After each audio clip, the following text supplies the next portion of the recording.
Mesdames et messieurs, bonsoir et bienvenue dans cette session d'information sur la FM Télévision. Ouvrons cette édition par cette brève de la présidence de la République.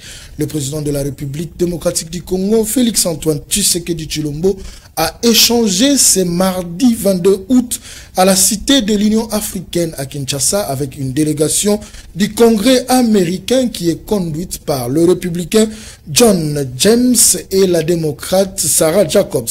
Au menu de leurs entretiens, les échanges sur le renforcement de partenariats États-Unis-République démocratique du Congo. Parlons police dans cette édition, lutte contre le banditisme urbain à Kinshasa. Le commissaire divisionnaire de la PNC ville de Kinshasa invite la population à dénoncer les inciviques.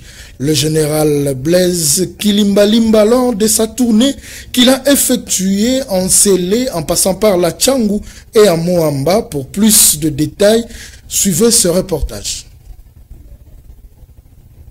Débuté par le quartier Lagos dans la commune de Lansele, en passant par certains quartiers chauds de la commune de Njili et de Kimbanseke dans les districts de la Tchangou, le patron de la police nationale congolaise a effectué cette tournée pour lancer une mise en garde sévère à l'endroit de tous les inciviques communément appelés Kuluna. Une action qui a convaincu pleinement la population sur la volonté du général Blaise Kilimbalimba à éradiquer le banditisme urbain dans la ville de Kinshasa. Ovationné avec des cris de joie, le général Blaise Kilimbalimba a insisté avec des termes clairs sur la mission des policiers dans les sous-commissariats. Les policiers, changement de mentalité et de comportement. Yoki renseignement, au monique beaucoup quitté, il y a ça mon consulat est pour renforcer. So mon consulat pour renforcer. Yo l'ingika kokangi kulu note qui ofti amande la poche. Mingi kati la biso ba vendre la kulu. Faites très attention, commandant. Faites très attention, policier. Au Kangi Kounou, la Kofout Saman de Té. Benga Bisoto Zoya qui décide à prison. En présence de la population et de plusieurs policiers, le patron de la police pour la ville de Kinshasa a invité la population à dénoncer les inciviques qui opèrent à l'aide des armes blanches pour terroriser les paisibles citoyens. Ah, numéro ezali benga tango ezo sale. Soko bandi ko benga o jour wana ezala ki boy wana comme distraction. Ça va? Oui. Parce que mon konzi mboka akozala partout te. Azara ba représentant na ye bango bakosala musala okopesa makambo wana na kimia et pas batu wana. Toyokani? Toyokani. Ici, au terrain Riflard, dans les districts de Moamba, le général Blaise Kilimbalimba a assisté personnellement à la présentation de deux inciviques réputés dans les actes de vandalisme. Plus rien ne sera comme avant, le général Blaise Kilimbalimba, déterminé à rétablir la paix en éradiquant les phénomènes Kuluna ainsi que d'autres maux qui rongent la capitale, a souligné qu'aucun coin de Kinshasa ne sera épargné jusqu'à ce que ces délinquants vont abandonner leur sale besogne. Sont toujours à la police nationale congolaise, le commandant de la police ville de Kinshasa, le général Blaise Kilimbalimba, jugé compétent par les victimes de vol de plusieurs biens en nature et en espèces. Une signature des éléments de la police Gémi Alpha qui ont noté l'itinéraire afin de connaître les actes de vandalistes. Fifi Kalumbwe. Ça peut paraître comme de la magie, non, il s'agit plutôt d'une très bonne stratégie mise en place par les commandants de la police ville de Kinshasa, le général Blaise Kilimbalimba, pour déceler tout le réseau des malfrats qui sèment la terreur dans la ville-province de Kinshasa. Le patron de la police ville de Kinshasa a les contrôles de la capitale jour et nuit. Rien, alors rien, ne peut lui échapper. L'illustration, c'est avec une bande de policiers qui ont violé l'itinéraire et leur mission pour extorquer le bien de paisibles citoyens et ôter la paix à ces derniers dans la commune d'Ingaba. Il s'agissait des éléments de la police, des Gémi Alpha, des Kingabouan de la commune de Limité qui ont tracassé jusqu'à ravir par force des biens en nature et en espèces de la population d'Ingaba car ils se croyaient invisibles, mais les stratégies de très haut niveau ont décelé ces réseaux. À l'heure actuelle, ils sont aux arrêts et les biens de victimes ont été restitués. Voilà pourquoi ils saluent avec la dernière énergie les efforts du général Blaise Kilimbalimba. Merci, mon général. Blaise Kilimbalimba. Ils sont victimes de retirer le téléphone, de retirer Mbongo. Tout ça, on a Jemi, Alpha, tout ça, victime d'Angaba, de retirer. Le patron de la police de Kinshasa a parmi ses stratégies communiqué les numéros de téléphone pour une franche collaboration entre la police et la population. Une politique pour vaincre l'insécurité dans la capitale congolaise. Numéro ezali benga tango ezosala. Soko bandi ko benga o jour wana ezalaki boye wana comme distraction. Ça va? Oui. Parce que mokonzi ya mboka akozala partout te.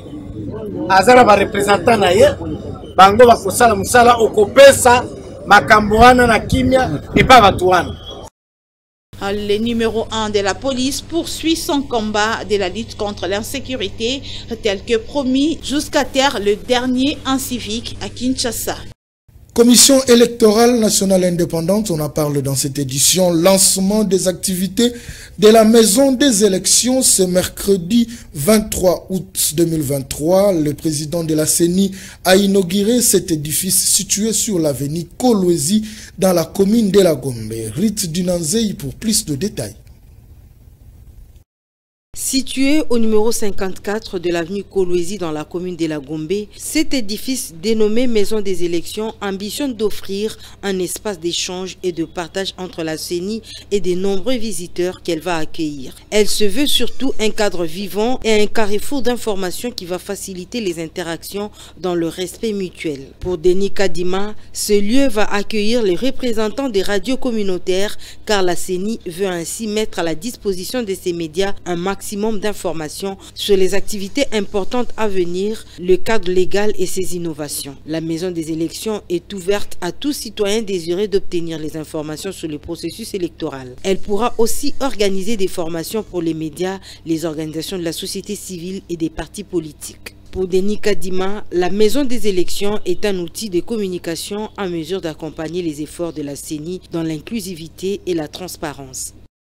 Poursuivons cette édition avec cette brève de la CENI. La Commission électorale nationale indépendante vient de proroger de 5 jours la période de dépôt des traitements de dossiers de candidature à la députation provinciale et des conseillers communaux. C'est une période qui va du 23 au 27 août prochain. Comme annoncé au début de cette édition, nous recevons pour vous comme invité du journal le président du parti politique Alliance de valeurs républicaines, AVER en sigle. Il s'agit bien de M. Popol Djamani, à qui je m'avais déjà dit bonsoir. Bonsoir. Vous allez bien? Dieu fait grâce, merci.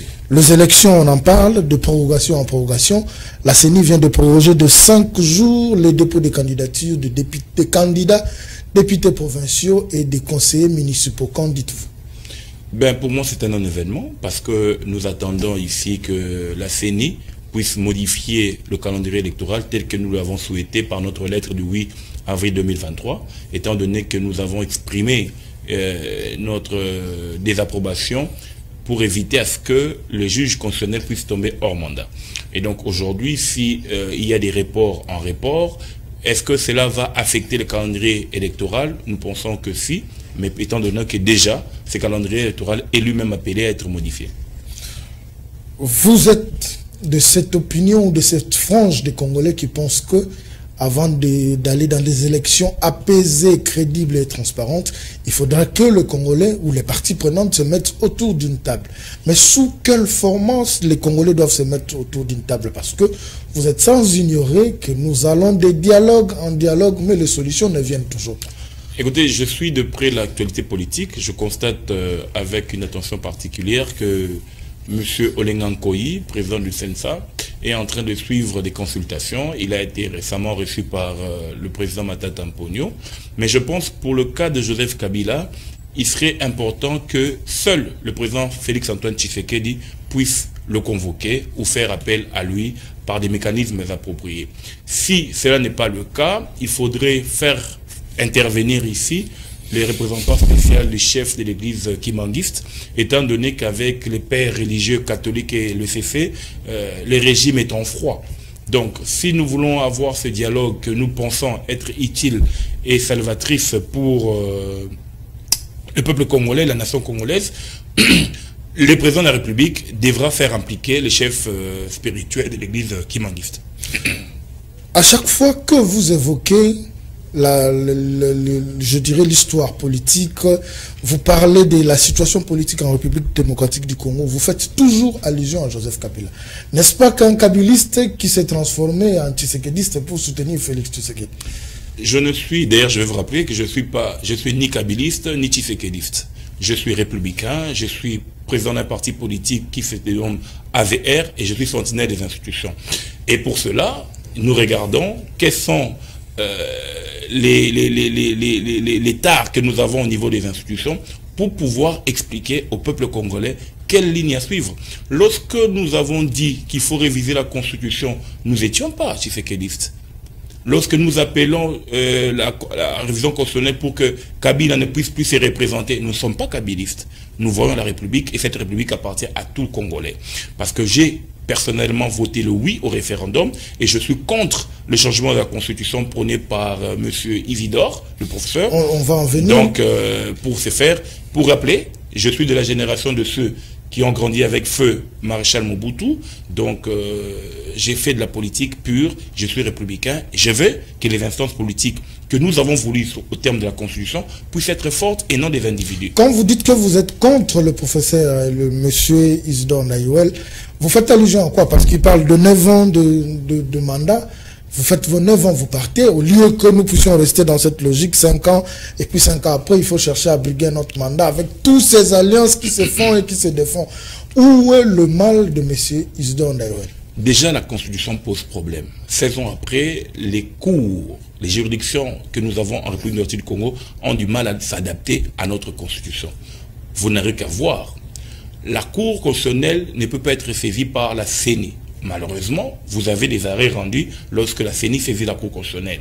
Alors qu'au terme de l'article 76, il n'y a qu'une question, il n'y a qu'un seul moyen où la CENI saisit la Cour constitutionnelle. C'est lorsqu'il faut faire une prorogation. Ça, c'est le premier élément. Deuxième élément, la Cour de cassation ne peut pas saisir la Cour constitutionnelle pour question d'interprétation.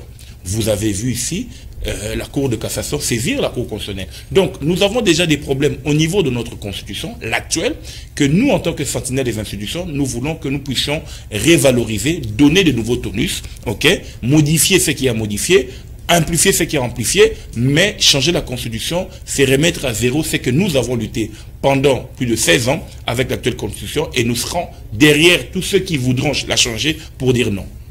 À ce stade, si le président de la République ou le régime en place ne prenait pas en compte les revendications faites par l'AVER et certains partis politiques de l'opposition, et que la CENI maintenait qu'on aille aux élections, l'AVER partira aux élections, oui ou non? Non, je pense que nous n'irons pas aux élections. Je pense que d'abord, je vais vous informer que l'AVER n'a pas déposé sa candidature parce que nous attendons qu'il puisse modifier le calendrier électoral, qu'on puisse faire une ouverture pour les dépôts de candidatures de ceux qui pensent qu'ils ont mérité le respect des Congolais. Il faut rappeler ici que Martin Fayulu, je ne suis pas aussi fayuliste, donc Martin Fayulu a un pouvoir, il a un peuple qui l'accompagne, il a un électorat qui veut le voir compétir aux élections qui viendront en 2025. Donc ici, j'ai toujours dit, et je pourrais le dire à la fin de votre bridge, que nous ne voulons pas que le président Félix-Antoine Tshisekedi tienne les propos de Joseph Kabila dans lesquels je n'ai pas 15 collaborateurs. Le président Félix-Antoine Tshisekedi doit le savoir. Le parti Sentinelle est un parti partenaire et le parti Sentinelle fait en sorte que la République aille de l'avant. Évidemment, avec lui à la tête, nous pouvons faire des propositions comme nous l'avons toujours fait, mais il appartient à ceux qui sont directement avec lui de prendre en compte les revendications des uns des autres. Mais il a déjà l'appui de plusieurs partis politiques en dehors de l'Union sacrée, comme elle a fait sa sortie officielle le 29 avril au Stade des Martyrs. Il y a le parti politique de M. Vital Kamerhe qui venait de porter haut la candidature de Félix Tshisekedi Tshilombo. Est-ce que vous pensez que vous qui êtes du côté de ces partis politiques qui ne voient pas les élections s'organiser en 2023, vous ne voyez pas que si ces élections s'organisaient et que c'est vous qui serez les perdants, nous allons revenir dans la logique de l'UDPS en 2006 qui n'est pas allé aux élections, mais la République ne s'est pas arrêtée. Bon, j'entends dire des gens qui disent que le fait Tshisekedi n'est pas allé aux élections en 2006, c'était normal parce qu'en 2005, il n'a refusé d'accompagner le référendum. Premier élément. Deuxième élément, le parti Sentinelle AVR, Alliance de Valeurs Républicaines, avait écrit en son temps au secrétaire général de l'UDPS pour dire que le président Félix-Antoine Tshisekedi ira comme candidat indépendant. Aujourd'hui, l'espace politique donne raison à l'AVR. Aujourd'hui, l'espace politique donne raison à l'AVR. Même si le CG Augustin Kabouya qui me suit peut dire, peut nier, mais il y a des courriers. L'UNC, l'AVC, le parti de l'ACP de Gentini Gobela, qui dirait que va commencer à perdre beaucoup de ses membres, mais bon, qu'à ça ne tienne. Mais au moins, nous savons que le parti politique AVR avait dit depuis 2021 qu'il faut accompagner Félix-Antoine Tshisekedi comme candidat indépendant. Qui l'y cru, qui a accepté la proposition de l'AVR? Aujourd'hui, chaque parti veut publiciter Félix-Antoine Tshisekedi comme son candidat. Donc il y aura un problème. Le chef de l'État ne pourra pas porter à la fois le parti UNC, le parti AVC, le parti AFDC. Il ne pourra qu'aller en tant qu'indépendant. Et c'est à ce moment-là que les gens vont dire que avait raison. Un dernier mot à tous ces Congolais qui vous suivent. Je veux dire aux Congolais que la République n'appartient à personne. Nous sommes tous Congolais, nous devons la défendre au risque et au péril de notre vie. Ici, il s'est fait que nous, en tant que sentinelles des institutions, nous ne voulons pas que le président de la République puisse violer son serment constitutionnel. Moi, Félix-Antoine Tshisekedi, je jure de protéger l'intégrité territoriale. Les territoires sont menacés, les territoires sont agressés, et nous pensons qu'il faudrait que nous ayons une cohésion interne. Pour cette cohésion, il faut une table ronde, il faut un dialogue. Félix Tshisekedi en face de Joseph Kabila, Félix Tshisekedi en face de Martin Fayulu, Félix Tshisekedi en face de Moïse, et Félix Tshisekedi à côté, ou Popol Djamani à côté du président de la République. Voilà, c'était là l'invité du journal. Je rappelle que c'est le président du parti politique Alliance de Valeurs Républicaines. Il s'appelle M. Popol Djamani. Merci. Continuons cette édition avec cet élément en société. Le site du marché Matadi Kibala, délocalisé au campem de la commune de Mongafula, a été réduite en cendres suite à un incident qui a ravagé les dépôts de marchandises. Igor Sombo et Rabi Fouka étaient témoins de l'événement. Pendant que les uns parlent d'un incendie d'origine inconnue, d'autres par contre pensent que c'est un coup-circuit qui serait à l'origine de ces sinistres. Signalons que l'effet s'est vite propagé, ravageant une grande partie des installations du marché, étals et échoppes en bois et en tôle calcinée. Plusieurs victimes ne savent pas où commencer car les dégâts matériels sont énormes. Suite à cette perte, elles attendent quelle implication et le soutien des autorités. Tozana pasi makasi nde tozabwe to mona te to bandana nini to sukana nini na la rentrée na bana na université ba sala ba examen mikolo nyonso mbongo tozana musala mususu te to sala kawa l'état lokola tata lokola mama akanisela biso po tozana bandelité ba dégâts matériels nanga. En tout cas, na ba crédit ozwaki non na kolobata $5,000 ekotiwa. À son tour, l'administrateur du marché de Matadi Kibala, appelé Bofimi, émotionné, fait l'état de lieu de cet incendie qui a enregistré aucune perte en vie humaine. Je suis un peu émotionné, moi, de voir ça. Parce que vers 22h30, le fil m'a appelé pour me dire que non, il y a la boutique numéro 27 qui est en feu. J'ai laissé la maison, dans 5 minutes, arriva ici, j'ai trouvé presque rien. J'ai trouvé sur 57 maisons qui étaient ici, nous sommes restés rien qu'avec 12. Et sur 460 tables, nous sommes restés avec presque 100 tables. Donc jusque-là, je ne comprends pas la provenance. C'est ça, ça provient d'où? Non, il n'y a pas mort d'homme. Il n'y a pas mort d'homme. Là, je vous rassure. Rappelons qu'en février 2022, une trentaine de personnes, pour la plupart de marchands, y avaient péri après avoir été électrocutés par câble électrique de la SNEL. À la suite de ces drames, le marché avait été fermé par l'autorité urbaine qui avait décidé de le localiser vers les campements où l'incendie est signalé. Quittons la ville de Kinshasa pour nous rendre dans la province du Congo central, précisément à Mwanda, à quelques jours de la rentrée scolaire à la cité côtière de Mwanda, précisément à l'ITP Kitona. Les élèves en cette période de vacances s'interrogent sur l'achèvement des travaux de réhabilitation de leur école. Selon les constats, ces travaux évoluent à pas de tortue pendant que les grandes vacances touchent à sa fin. Ils l'ont fait savoir auprès de nos reporters.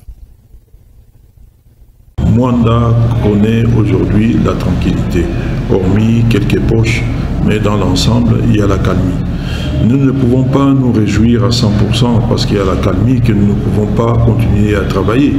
Nous continuons toujours à travailler parce que c'est la volonté de son Excellence, Monsieur le Président de la République, Monsieur Félix Tshisekedi Antoine Tshilombo, qui aujourd'hui a toujours marqué cette volonté de la tranquillité à travers la République démocratique du Congo. Bien que nous savons qu'à l'Est, il y a encore des problèmes, mais en aucun cas il accepte ou n'acceptera jamais qu'il y ait embrasement sur l'étendue de la République démocratique du Congo. Et c'est pour cela que tout cela a été relayé par notre VPN, son Excellence Peter Kazadi, ministre de l'Intérieur, qui a donné des instructions à notre gouverneur, son Excellence le docteur Guy Bandou, qui a relayé pour que nous puissions travailler là-dessus. Il y a eu un conseil de sécurité qui s'est tenu à Matadi, sous la présidence de notre gouverneur, son Excellence le docteur Guy Bandou, où on avait pris quelques résolutions. Et sur ces résolutions, le gouverneur nous a renforcés sur le plan sécuritaire. Il a envoyé une équipe ici à Mwanda et nous avons aussi eu l'appui de militaires de Baki, des patrouilleurs, pour patrouiller la nuit et garantir la sérénité, la tranquillité à la population. Et nous-mêmes aussi au territoire. Et je ne peux pas oublier le Conseil de sécurité qui a fait des réunions sur réunions pour amener cette tranquillité. Et l'éloge que je peux dire aujourd'hui, je peux envoyer les éloges à la population rwandaise.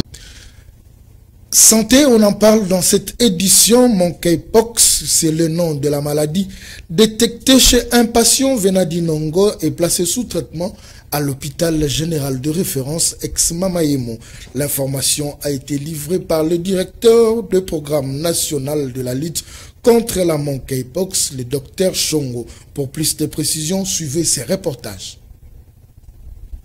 Selon le directeur de programme de lutte contre le monkeypox, ce cas confirmé de cette pathologie assimilée aux variole du singe est venu d'Inongo dans la province de Mai-Ndombe. Un jeune homme âgé d'une trentaine d'années venu depuis le vendredi dernier à Kinshasa par bateau. Présentement, une cinquantaine de ses contacts, dont les membres du corps médical, sont sous surveillance des équipes de riposte. Entre-temps, une femme qui a voyagé à bord de la même embarcation que ces cas confirmés et qui venait d'accoucher à la maternité de Bumbu est aussi en voie d'être transférée à l'hôpital général de référence de Kinshasa car présentant des signes apparentés au monkeypox. Le directeur du programme national de monkeypox appelle la population à ne pas paniquer. Il invite la population congolaise à la vigilance juste après des éruptions cutanées qui commencent par la tête, la face, surtout les extrémités, les paumes des mains et les plantes des pieds. Pendant cette période d'éruption cutanée, il faut amener le patient dans un centre de santé le plus proche. Le directeur du programme national de lutte contre le monkeypox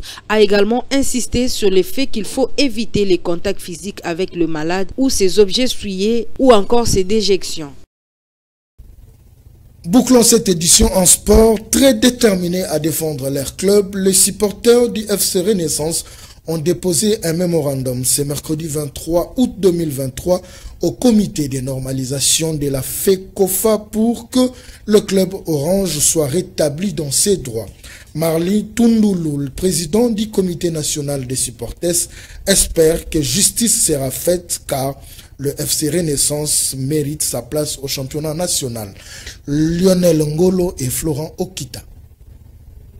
Dans leurs yeux, on ne peut que lire la détermination de défendre et de redorer les couleurs de leur club, le FC Renaissance du Congo, j'ai cité. Encore une nouvelle journée marathon pour les Banafibo qui ont envahi le centre-ville du terrain Sosa destination, le siège de la FECOFA pour le dépôt du mémo afin que justice soit faite. Notre démarche d'aujourd'hui consistait à déposer le mémo auprès du président du CONO. Malheureusement, il est absent, même le secrétaire général, mais nous avons déposé acquis des droits avec espoir que nous aurons une suite favorable. Dans un échange qui a duré quelques minutes, le Connor a salué la démarche du club et promet tout de même de remettre les choses en ordre. Marley Tundoulou, président du comité national des supporters, a profité de cette ambiance pour appeler au calme les supporters le temps que le verdict soit rendu. Je pourrais dire au Bana René de ne pas se décourager, nous sommes dans le bon. Le président Fachi a toujours dit, notre État, la RDC, c'est un État de droit. Et nous voulons que la justice soit dite et nous pensons que la justice sera dite et faite au nom du FC Renaissance du Congo. Cette journée s'est clôturée par une note de satisfaction car les supporters ont atteint leur objectif.